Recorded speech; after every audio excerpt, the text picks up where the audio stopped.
ايه هي الكيانات اللي حوالين العالم اللي بتأثر في أسواق الفوركس؟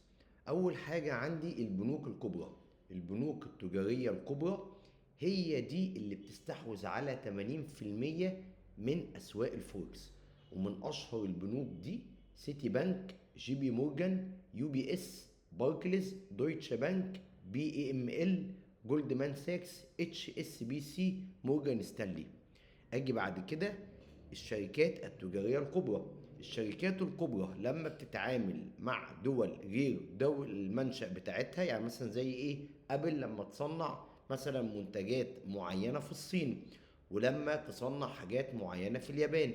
دايما الشركات التجارية الكبرى لما هتستورد من الصين بعض الاجزاء او من اليابان بعض الاجزاء، تلاقي شركة ابل لو هتستورد من اليابان تبتدي تغير الدولار الامريكي الى ين ياباني، علشان مثلا شركة سوني اليابانية او اي شركة في اليابان هتتعامل مع ابل لازم تقبض تمن البضاعة بتاعتها بالين الياباني.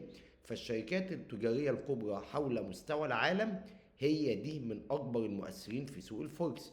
اجي بعد كده على المضاربين اللي هم المتداولين اللي هم زي وزي حضرتك.